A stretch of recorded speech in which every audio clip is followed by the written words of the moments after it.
Hey y'all, what's up? Big Willie here, and welcome back to another episode of our All the Mods 10 Let's Play. In today's episode, we're going to use our handy dandy clipboard and get into all sorts of fun things like jetpacks, autocrafting with AE2, and the teleport pad. So without further ado, let's get into it.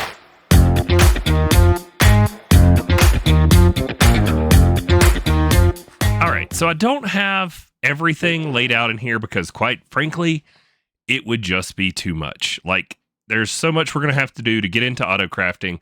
I do have one thing right here. I have the ingredients for the teleport pad. This thing right here is something that as soon as you get Allthemodium, you should break down, and your first ingot, like, this is what you should make. So if we go to the uses on this, you're going to see we can make carrots and other stuffs, but there we go, the teleport pad. When you mouse over it, it tells you that in the overworld, it takes you to the mining dimension. In the nether, it takes you to the other. And in the end, it takes you to the beyond. Well, the first place we're really going to want to go is to the mining dimension. And why, might you ask? Because we can go there and get more Allthemodium out of the mining dimension without having to, like, go to the big deep dark and everything else. So let's pop in here. Actually, just empty. Main hand, off hand, shift right click. Nothing in either hand.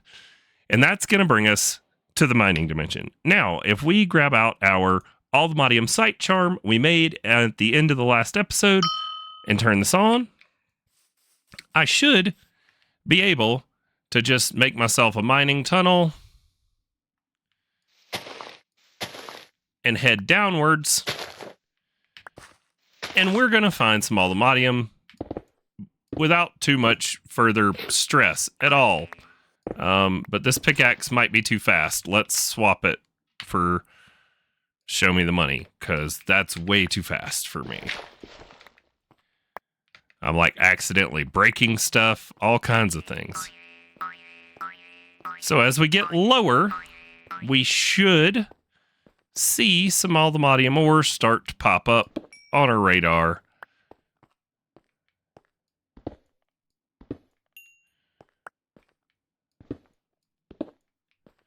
Eventually. Not deep enough yet, apparently. You'll notice we started way up in the Y range. You actually can get all the way down to, like, getting endstone and stuff in here as well. As you go down, the dimensions change. This should have just about every ore you need in here, too. So, digital miner, whatever you might want to use. Plenty of ways. Quarry, you could get basically anything you want out of here. The only thing we're really after, there we go. I was like, don't make a liar out of me. I know there's Allthemodium here somewhere. So now we're going to just change into, let's go large tunnel.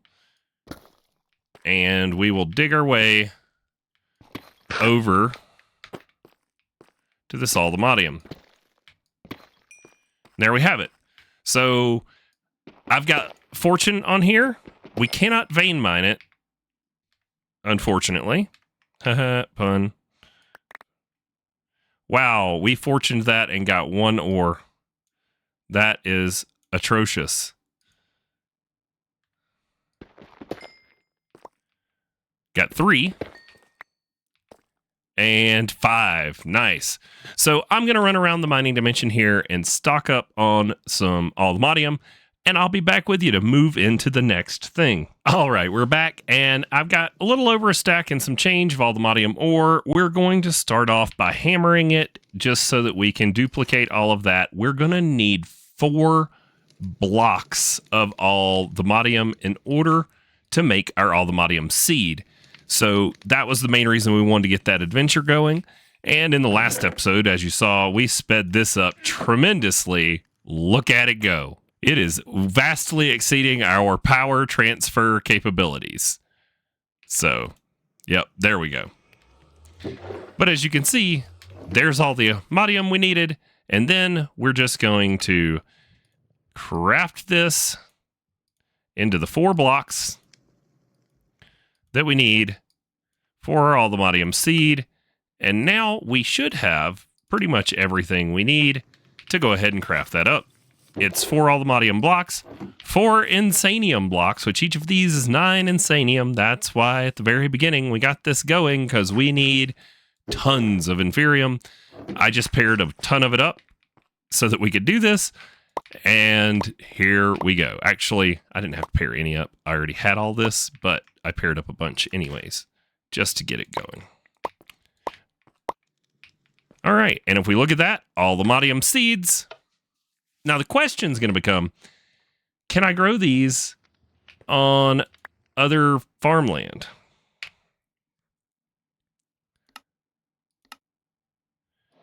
Doesn't really say. So here's what I'm going to do. We're going to pick one of these spots here in the corner. Take my chicken seed. We're going to move it. I am going to put another red fertilizer right there in the middle with some of our lily pads. So red fert. Let's make some of that.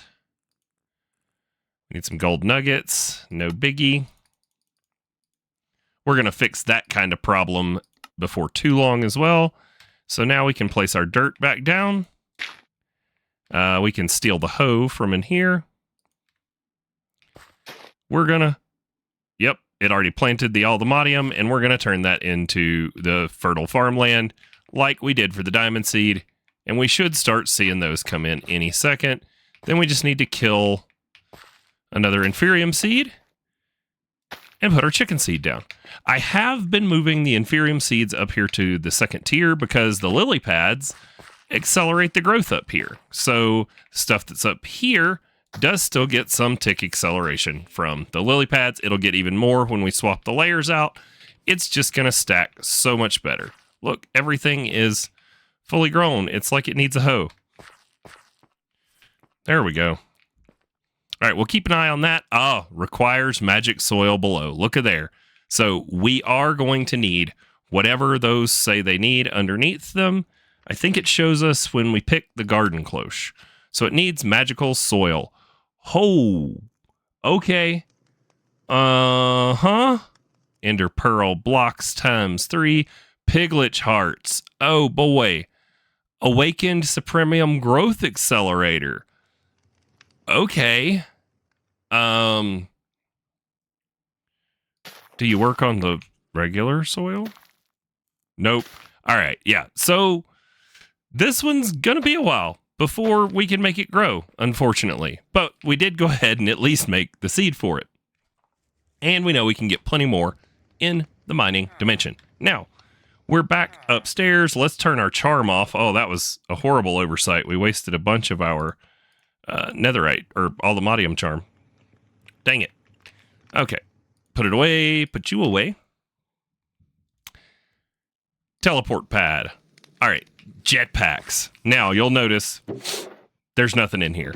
The main reason I didn't do it is we've gone through AE2. You guys should have your storage systems up and running by now.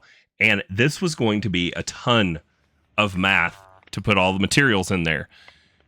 For starters, each one has a basic coil. Then you have to make batteries to craft all the components. I've got us everything pinned to get us all the way to an emerald jetpack today. So strap in. I'm just going to go through it. Here we go. So at first, we're going to need to craft a bunch of these basic coils. I've already got some in there. I'll just make 10 more. Now, the jetpack takes 2 thrusters, 1 wooden capacitor, and a leather strap. Let's go ahead and make the leather strap, toss it in our storage. Now, the wood capacitor takes 3 batteries. So 1, 2, 3. The thrusters each take a battery from the tier. And then we should, in theory, be able to make our capacitor. Our 2 thrusters, which need furnaces. So, don't click on the wrong thing, people. They each need furnaces. So we need 2 furnaces. And now we should be able to make the 2 thrusters. And now we should be able to craft our wood jetpack. Look at that. It charged with our power, our wireless power. Charged right up. Awesome. Now, next tier, copper. Takes the wood one in the middle. Same thing. You get the idea. I don't think you guys need to watch me or hear me talk while I do all of it. So what I'll do is I'll mute my mic and I'm just going to craft through it, and then we'll time lapse this up for you.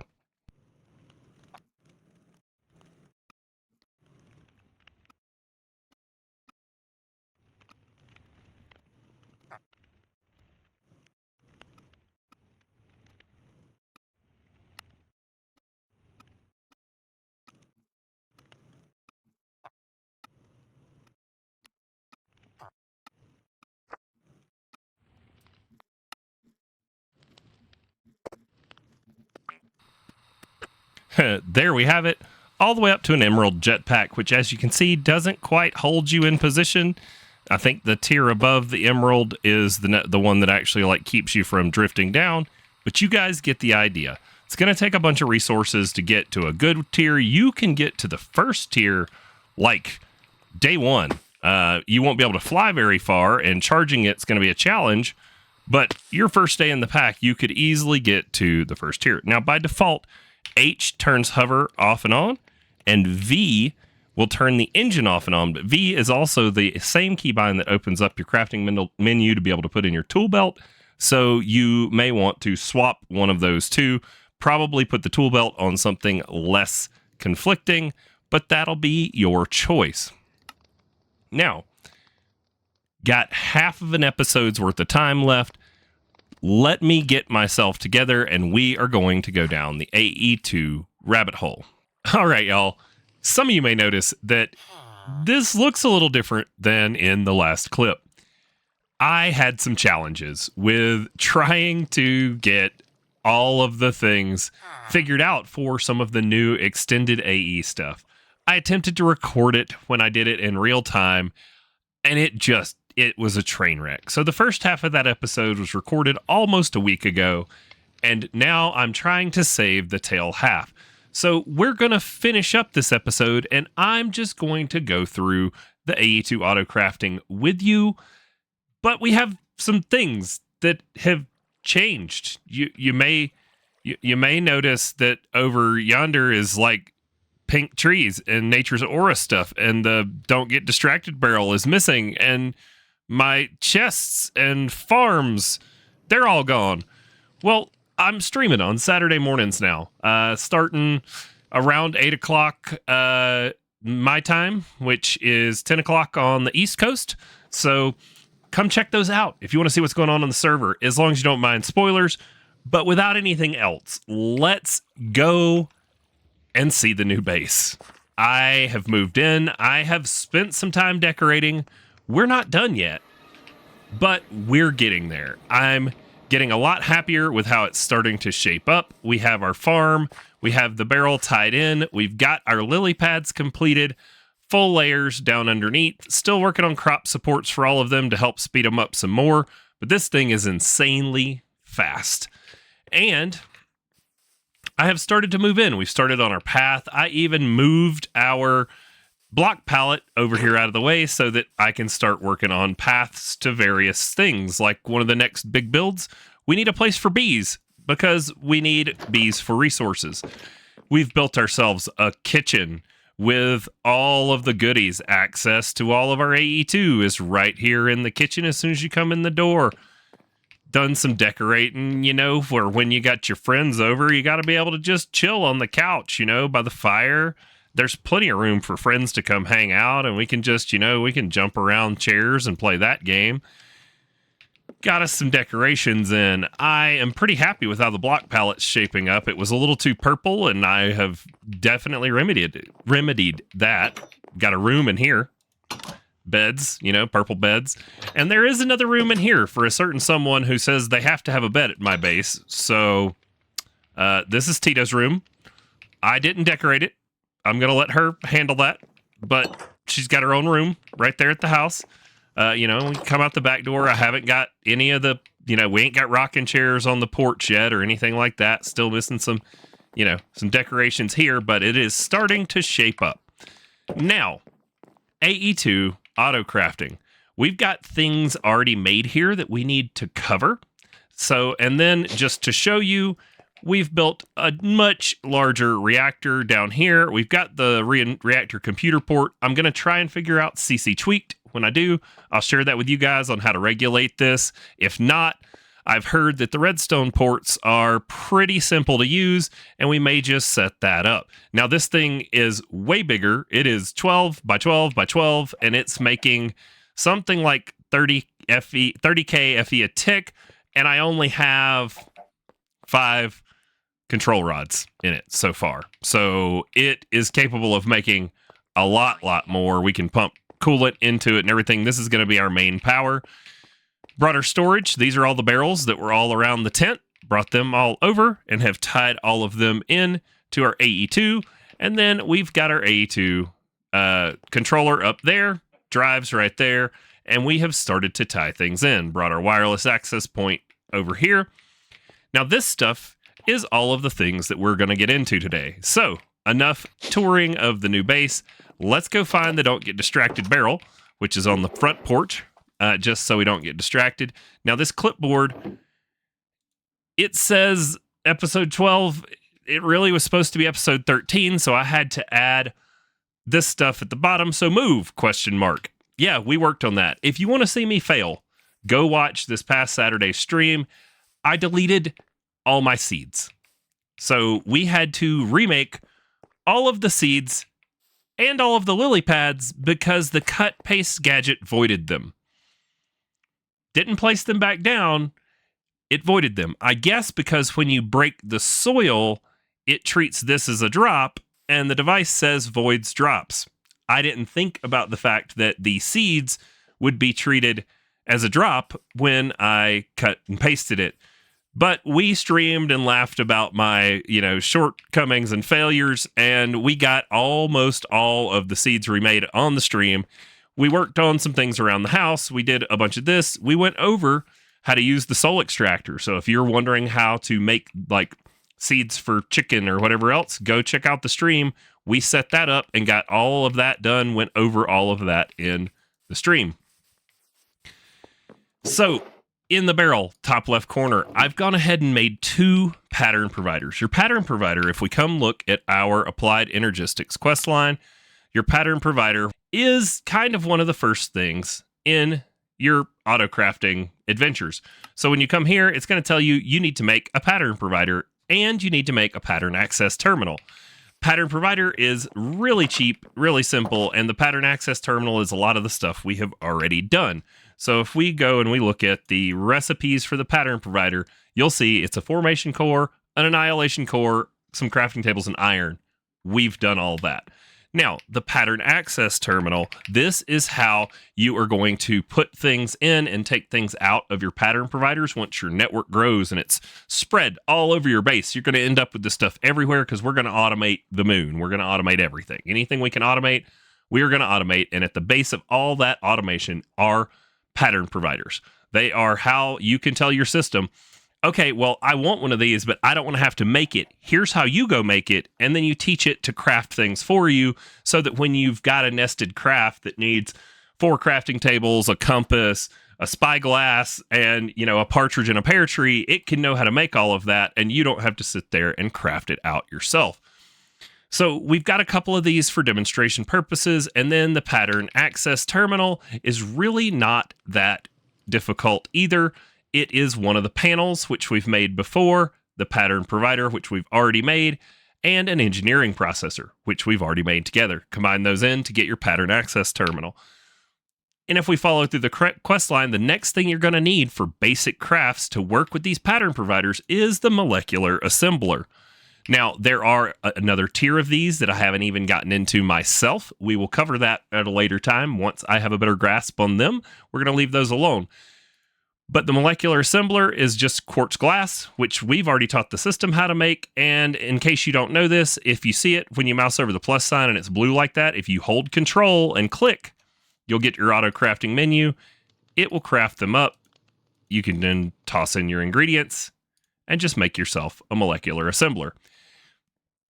That will cover your next quest. Now, acceleration cards will allow you to speed up the crafting process inside of your molecular assemblers.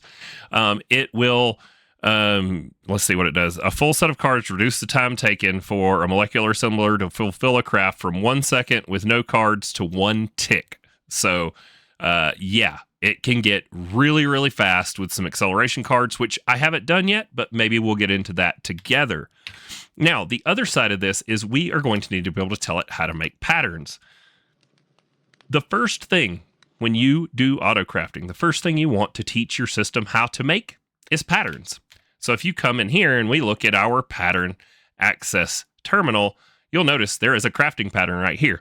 Now, it was in this molecular assembler at my other base on the episode that I tanked it, y'all. I tried to fix it 2 or 3 times, and I just decided I needed to do it this way. But this was literally the first pattern we made, because now we need to tell it what to do with these patterns. This is where you teach your system how to craft things. It is not your crafting terminal, so you can't necessarily come in here and make things. Now you can come in here and take items out. That's just fine. But this is where we're going to come. We put our blank patterns that we made the pattern for right in here. And then anything we want to craft, something we want to teach it. So we haven't taught it how to make molecular assemblers, for example. So if we go look, there's not a molecular assembler pattern, but we know that as we expand, we're going to need more of these. So this is something good to teach your system how to make.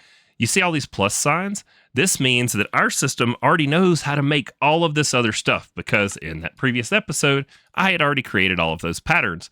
I did not make one for the molecular assembler though, so let's take that and let's toss it into... Now, if you want to see what a pattern's for, if you hold shift, it'll show you the picture of it. Let's take that and place it into our molecular assembler here. There are actually 2 molecular assembler clusters down here. This used to be the fastest way, is to put a molecular assembler on all sides of the pattern provider, and it can utilize all of those for simultaneous crafting. I'm not sure if that's the case anymore. I still haven't done my homework to figure that out, so I just set it up the old school way, and if it's wrong, I'm sure one of you guys will let me know in the comments, or I'll figure it out and update you on the next episode. But you're like, well, with all of these in here, how do you put patterns in? So that's what the pattern access terminal that it had us make is for. So as you can see, we have 2 molecular assemblers, and there is room for a few extra patterns. Now, by default, a pattern provider only holds 9 patterns. The ones that we have downstairs are the extended pattern providers. This is where I got all out of shape trying to figure it out, because I wasn't really aware that there was a whole new method for crafting all of this extended stuff. So what we really want is we want an extended pattern provider. So we need to find that in here. That's a mega pattern. Where is the extended one? Extended pattern. Oh, yep, that's right. You have to make it in the crystal assembler.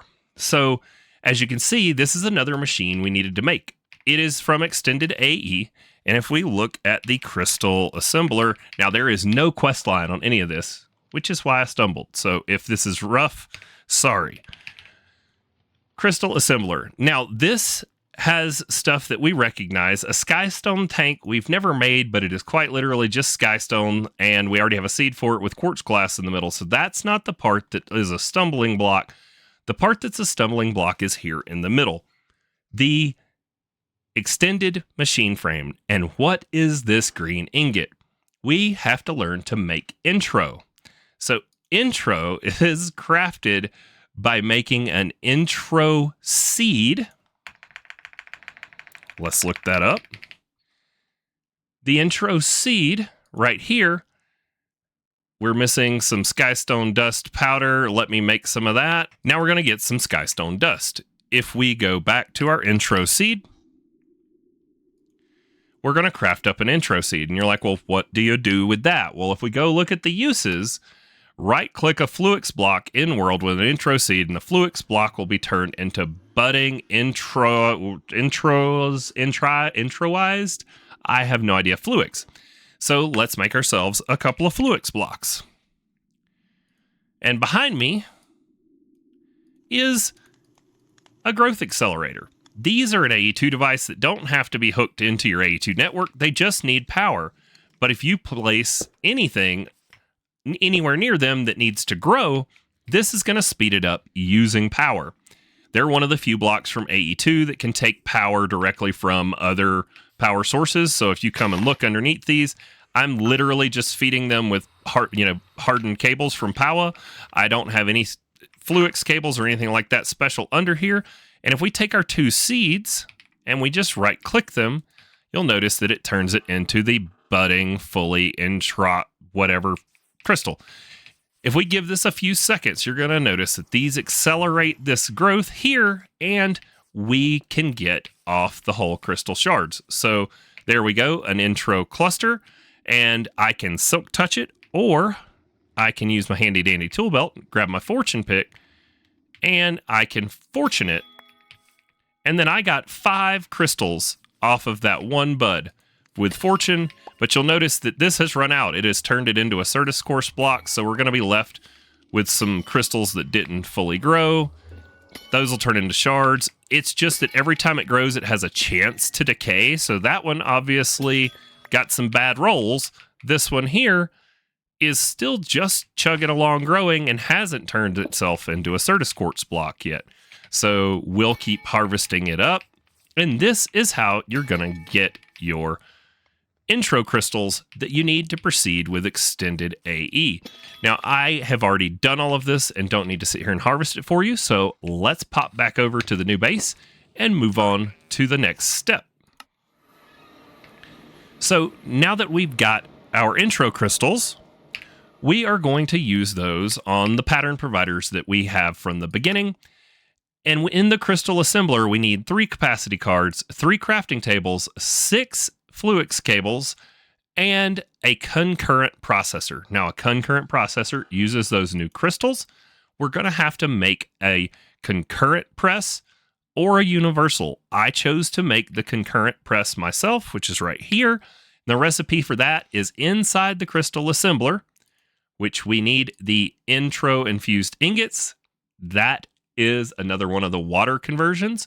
So we're going to actually pop back to the other base because we still need to do this to show you guys, but I may have the dust. Intro, I do. So if we go to the intro ingot, we're going to need gold and lapis to go in with the dust. You get the dust the same way we got the dust for the other thing a second ago, the sky stone. We just took and put the crystal into an inscriber, and it's going to turn it into intro dust. Just like that. We don't need any more of that because we have plenty for now. And then now let's grab out gold and lapis. And then this is like all of your other crafts that we've done for AE2, the water crafts. If we take this and we come over here to our little 3x3 area, we throw in a gold, we throw in a lapis, and we throw in an intro dust. You'll get your particle effect, and it will turn it into an intro infused ingot. This is what we need for crafting up our crystal, crystal press or whatever it was called? Crystal, CRYSTAL at AE, okay, crystal assembler. So we need to make this frame. The frame is just 4 of those ingots, 2 copper, and we'll go ahead and make an extended machine frame. This extended machine frame is part of what you need to make the crystal assembler, which is, other than that, just things we've already done before. A crafting terminal, the skystone tank, and then the crystal assembler looks like this. Sort of looks like a crafting grid, but it is going to craft things in the AE2 fashion. You put the ingredients in, it's going to combine them together for you, and out will pop your new product. I'm going to gather up the materials for crafting up an extended pattern provider. So if we come to our uses and look in here, we just need some crafting tables and stuff. This concurrent processor is made, the new press. Sorry, I got distracted. So in the crystal assembler, you'll need to take a silicone press. So if you haven't found an extra meteorite, go find another meteorite and get yourself a secondary silicone press. You can make one if you've already got the Certus quartz seed and silicone. They're totally craftable, no big deal. It's is what it is. You can also make another one. It looks like by putting the silicone press in with a block of iron, and it will make you one. I haven't tried that yet either. So you have a couple ways to craft it, or you can go find another meteorite. I've already made mine. You put this into an inscriber with a crystal, and it will make you the silicone, and then it's just like all of our other processors. You craft those up. I don't feel like I need to show you guys that again, but if you need to know, let me know in the comments. Maybe we'll do a short or something of the sort. So let me gather up these materials, and we'll craft up an advanced pattern provider. All right, we've got everything together. We've got enough to make 2 of the extended pattern providers, which the extended pattern providers allow you to put, I do believe it's 4 times as many recipes in there, which would mean 9 times 4, being 36 patterns per pattern provider. So it allows you some real density on all of these just stacked and low-level crafts, stuff that you're going to make tons of, and you don't want to have to do it over and over. The computer will do it for you. So let's toss these ingredients in. And there we go. We see a progress bar coming up, just like the inscriber works. And now we have an extended pattern provider. So let's just show you guys how to set one of these up. If you see the little star thing that I was doing, that is one way. I don't know that it is any faster than just putting a molecular assembler with a pattern provider. And then now we can toss patterns in here, and it will use that singular molecular assembler to assemble things. However, we are still missing one more piece of autocrafting, and that piece is this. We need a computer, a crafting computer. Now, I want a secondary one, and actually we're going to need a lot of them, so I'm going to go through that with you guys right now to wrap up this episode. It's going to run a little long. This episode's probably going to be around the 40-minute mark. Sorry about that, but it is kind of complicated getting into AE2 crafting. Now, this part is in our book, so if we come over here and we look at the crafting storage, it's going to tell you that before you can carry out a job, you need a device to actually store the request and all the items. This is known as a crafting CPU. It's a multi-block, and it requires at least one crafting storage block along with any other crafting unit. The multi-block can be any size, but must be a solid cuboid in order to form and function accordingly. So we need to make something to store it. The co-processing unit helps speed up crafting jobs by allowing Pattern Provider to send items out to their connected devices faster or to work concurrently to make multiple required ingredients. The base AE2 coprocessor provides one coprocessor thread to assist this, while the coprocessing unit from Megacells provides 4 threads in such a single block. I haven't gotten into that, but maybe we will. And then the last thing that it asks you about is making a crafting monitor. This will show you what's being crafted. It's just a little visual thing. It doesn't make anything faster or provide you any real benefit. It's a visual thing. You can just see it on there. So I'm going to craft us up a crafting storage. Let's go ahead and do some 16Ks. We've probably got all the components needed for that. So I'm going to bookmark one of those. We're going to bookmark this crafting unit, and then we're going to go ahead and make a few coprocessors, and I will show you how I like to do a bunch of smaller ones for base crafts that help to speed things up. So I'm going to gather some materials, and I'll be right back. Alrighty, we're back downstairs. So for quick little crafting jobs that don't require a lot of storage, I have actually discovered in my experience playing through the packs before that if you just take and you put a crafting storage and a coprocessor like this, those are actually pretty efficient at doing a bunch of small little crafts. And this is a real quick way to give yourself a little more room for crafting up a bunch of tiny components for a big recipe without running out of space. You can also, instead of just having them be oblong, you can do like a plain Jane little square. Let's see, can I put one here that won't run into things? I think I can. I don't know if it matters, but I like to put them diagonally like this, and then that way they're kind of touching and it looks better. But this here or this here, any of those are a acceptable way.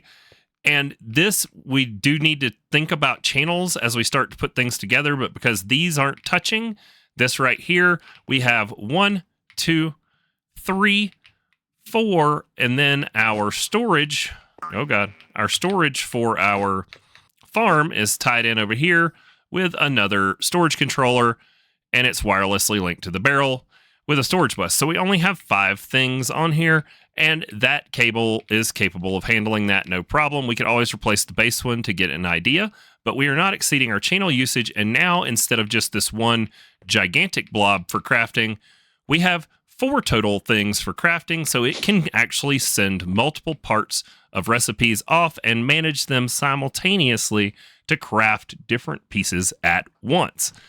Once you have all of this in place, now it's just time to have some fun with it. So like a second ago, we crafted up 16K storage components, which I don't know if you remember it, but you have to go through the 1K, the 4K to get to the 16K. So one 16K is, what is it?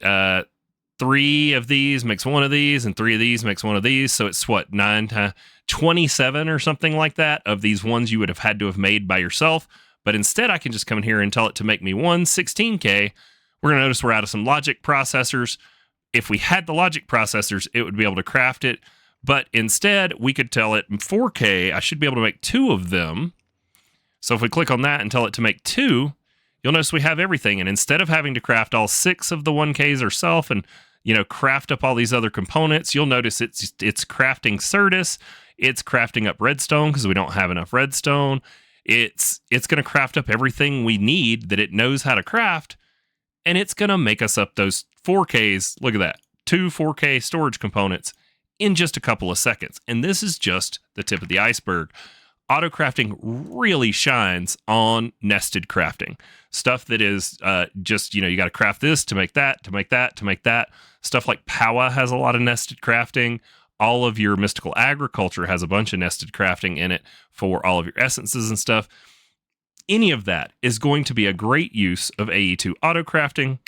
I'm sorry if this episode was a little broke up and it is, discombobulated. You went from my old base to, wow, Wooly has moved into his new base. Let me know what you think about the new base. Jury's still out on some of the aspects of this, but purple is my favorite color, in case you guys haven't figured that out at three years in on the channel yet. And so working around with the purples and the greens and I'm kind of liking this block palette. I'm kind of really liking the choices I have. There's other stuff I'm looking at adding in.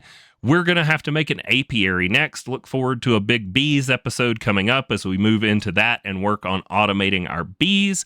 But thank you guys so much for watching. If you haven't already, hit that like button, subscribe, ring the bell for notifications, and we'll see y'all next time.